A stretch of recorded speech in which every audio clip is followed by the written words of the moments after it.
नमस्कार दोस्तों, स्वागत है आपका मेरे YouTube channel the math vision with Saraswat में।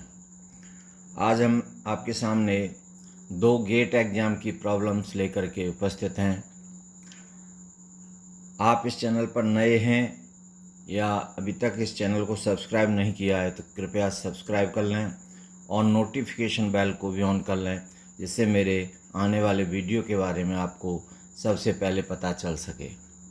तो चलिए दोस्तों, शुरू करते हैं आज की इन गेट एग्ज़ाम्स की दो प्रॉब्लम्स के सॉल्यूशन। तो पहली प्रॉब्लम है the inverse of the matrix 3 + 2 iota iota minus iota 3 - 2 iota is. ये चार ऑप्शन है हमारे पास। इन चार ऑप्शंस में से इस मैट्रिक्स का जो गिवन मैट्रिक्स है इसका इन्वर्स क्या होगा, ये हमें बताना है। ये गेट 2010 में आया है। तो चलिए इसको सॉल्व करते हैं हम। तो सॉल्यूशन हमने माना लेट ए इक्वल टू, ये मैट्रिक्स ए हमें गिवन है 3 + 2 iota iota minus iota and 3 - 2 iota, ये मैट्रिक्स गिवन है। अब किसी भी मैट्रिक्स का इन्वर्स, स्क्वायर मैट्रिक्स का इन्वर्स, तो ए इन्वर्स इक्वल टू होगा, क्योंकि हमने इस मैट्रिक्स को ए माना है, तो one by determinant of A and adjoint of A, ये होता है। ये सेकंड मतलब किसी भी मैट्रिक्स ए का इन्वर्स होगा one by determinant of A adjoint of A, जहाँ पर determinant of A is not equal to 0। Determinant of A की वैल्यू 0 नहीं होनी चाहिए। तो पहले हम इसको इन्वर्स निकालने के लिए क्या करेंगे, पहले इसका डिटर्मिनेंट निकालेंगे। तो determinant of A equal to, तो determinant 3 + 2 iota iota minus iota 3 - 2 iota equal to, तो 3 + 2 आयोटा और ये 3 - 2 आयोटा क्रॉस, फिर माइनस साइन और फिर iota into minus iota minus iota square, this equal to, अब ये इसको a मान लें, इसको b मान लें, तो a + b और a - b, तो a² - b², तो a² हो गया आपका 3 का स्क्वायर माइनस और b² 4 आयोटा स्क्वायर माइनस, अब ये माइनस और आयोटा स्क्वायर होता है -1, तो ये +1 हो जाएगा। तो दिस बिकम्स टू 3 और 3 9 माइनस, अब 4 आयोटा स्क्वायर, तो आयोटा स्क्वायर की वैल्यू होती है -1, तो -4 हो जाएगा, माइनस माइनस मिलकर के प्लस और ये -1, 4 और 9 13 -1 = 12, which is not equal to 0। तो हमारा डिटर्मिनेंट आ गया 12। अब 12 आ गया, तो अब यहाँ पर एडजॉइंट ए होता है कोफैक्टर मैट्रिक्स,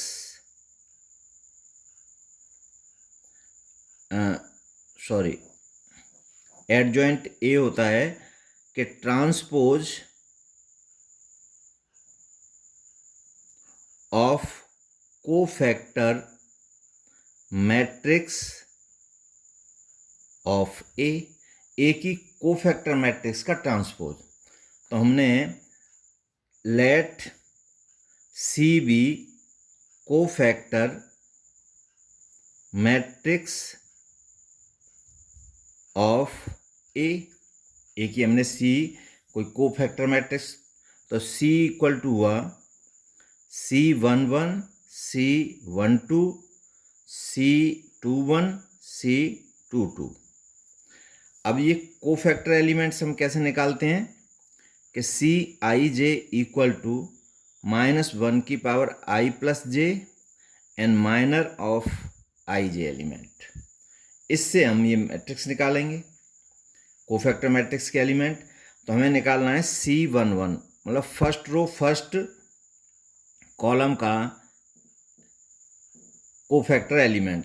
तो C11 तो -1 की पावर 1 + 1 और M11, तो M11 होगा कि हम इस मैट्रिक्स ए में ये M11 फर्स्ट रो को और फर्स्ट कॉलम के डिलीट कर दें, बाकी जो बचेगा उसका डिटर्मिनेंट। तो ये है आपका 3 - 2 आयोटा। तो ये हो गया आपका 3 - 2 आयोटा। ऐसे ही C12 निकालेंगे। तो C12 होगा -1 की पावर 1 + 2। अब फर्स्ट रो और सेकंड कॉलम को डिलीट कर देंगे, फर्स्ट रो और सेकंड कॉलम को। तो और ये हो जाएगा माइनस आयोटा। तो ये हो गया आपका माइनस साइन, ये आएगा तो ये आयोटा। फिर C21 -1 2 + 1, मतलब सेकंड रो और फर्स्ट कॉलम उसको डिलीट करेंगे, तो सेकंड रो फर्स्ट कॉलम। तो हमारा ये आयोटा का डिटर्मिनेंट इक्वल टू ये माइनस आयोटा। C22 -1 की पावर 2 + 2। अब सेकंड रो और सेकंड कॉलम को डिलीट करेंगे तो 3 + 2 आयोटा, और ये आ गया आपका 3 + 2 आयोटा। तो हमारी ये कोफैक्टर मैट्रिक्स के एलिमेंट्स आ गए। तो हमारी कोफैक्टर मैट्रिक्स हुई C11 3 - 2 आयोटा, C12 आयोटा, और ये C21 माइनस आयोटा, और C22 3 + 2 आयोटा। अब एडजॉइंट ऑफ ए क्या है, इस मैट्रिक्स सी का ट्रांसपोज। तो adjoint A equal to transpose of cofactor matrix. तो कोफैक्टर मैट्रिक्स का ट्रांसपोज क्या होगा, इसके सी मैट्रिक्स के जो रो को कॉलम में, कॉलम को रो में चेंज कर देंगे। तो 3 - 2 आयोटा माइनस आयोटा, और ये आयोटा, और ये 3 + 2 आयोटा। तो A inverse equal to 1 determinant of A और एडजॉइंट ऑफ ए। तो 1/12 डिटर्मिनेंट ऑफ ए 12 आया, और एडजॉइंट ए है आपका 3 - 2 iota minus iota iota 3 + 2 iota. तो ये हमारा आंसर आया इसका। अभी ये कौन सा ऑप्शन है, ये आपका ऑप्शन नंबर बी। तो इसका आंसर है बी, इस प्रॉब्लम का आंसर ऑप्शन बी। तो इसका आंसर हुआ आपका ऑप्शन बी। तो इस तरह से हम प्रॉब्लम को सॉल्व करते हैं। अब आते हैं हम दूसरी प्रॉब्लम पर। दूसरी प्रॉब्लम है आपकी कि A is a square matrix which is neither symmetric nor skew symmetric. मतलब A एक मैट्रिक्स है जो ना ही सिमेट्रिक है और ना ही स्क्यू सिमेट्रिक मैट्रिक्स है। And transpose of A AT से रिप्रेजेंट कर रहे हैं। AT is its transpose, matrix A का ट्रांसपोज AT है। तो the sum and difference of these matrices, मतलब A का और AT का सम और A और -AT का difference are defined as S equal to S matrix A + AT और D A - AT respectively. Which of the following statement is true. कौन सा स्टेटमेंट, इसमें से 4 स्टेटमेंट हैं, इनमें से कौन सा सही है। ये गेट 2011 में आया है। तो पहला है both S and D are symmetric, both S and D are skew symmetric। तीसरा C, S is skew symmetric and D is skew symmetric। और option D, S is symmetric and D is skew symmetric। तो हमें इसका solution बताना है कौन सा इसका ऑप्शन सही है। तो हमें दे रखा है ए इज स्क्वायर मैट्रिक्स, ये गिवन है। अब कोई मैट्रिक्स ए स्क्वायर मैट्रिक्स है तो वो सिमेट्रिक कब होगी? सिमेट्रिक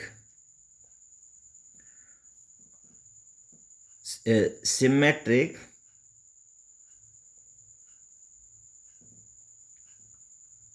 कि ए इक्वल टू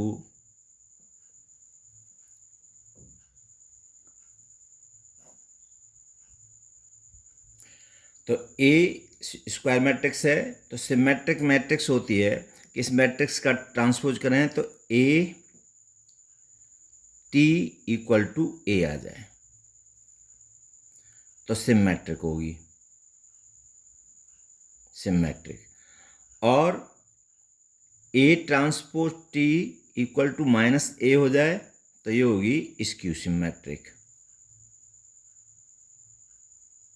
स्क्यू सिमेट्रिक, ये कंडीशन होती है।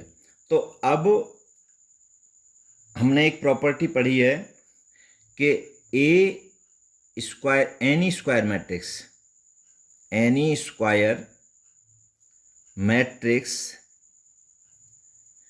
Can be expressed as the sum of symmetric and skew symmetric matrices। किसी भी स्क्वायर मैट्रिक्स को हम एक्सप्रेस कर सकते हैं सिमेट्रिक और स्क्यू सिमेट्रिक मैट्रिक्स के रूप में। जैसे A equal to 1/a plus transpose of A plus 1/2a minus A T. मतलब कोई भी मैट्रिक्स स्क्वायर मैट्रिक्स हो उसको हम सिमेट्रिक और स्क्यू सिमेट्रिक मैट्रिक्स के सम के रूप में एक्सप्रेस कर सकते हैं, ये प्रॉपर्टी है। और यहाँ पर ये आपकी सिमेट्रिक मैट्रिक्स है और ये स्क्यू सिमेट्रिक होती है, ये। तो अब यहाँ पर हमारी ये जो मैट्रिक्स है ए, तो ए न हमारी सिमेट्रिक है ना स्क्यू सिमेट्रिक है और ए टी इसका ट्रांसपोज है। तो एस हमें जो दे रखा है वो सम दे रखा है किसका? मैट्रिक्स। तो यहाँ पर हम इसको लिख सकते हैं 1/2s और ये 1/2d, ठीक है। 1/2s a plus A T है हमें दे रखा है और d a minus A T है। तो ये जो मैट्रिक्स है तो यहाँ पर हम इससे कह सकते हैं ये सिमेट्रिक है और d आपका स्क्यू सिमेट्रिक है। तो ये हमारा यहाँ पर option S and D are symmetric नहीं है, both S and D are skew symmetric नहीं है, S is skew symmetric and D is symmetric नहीं है। तो हमारा S जो है एडिशन वाला सिमेट्रिक पार्ट होता है, तो ये सिमेट्रिक है S और D हमारा स्क्यू सिमेट्रिक है। तो हमारा ये ऑप्शन D सही है, ऑप्शन D, ऑप्शन डी। तो ये इसका आंसर है। और दोनों प्रॉब्लम्स आपको अच्छी लगी होंगी तो कृपया लाइक शेयर और कमेंट्स करें और थैंक्स फॉर वॉचिंग।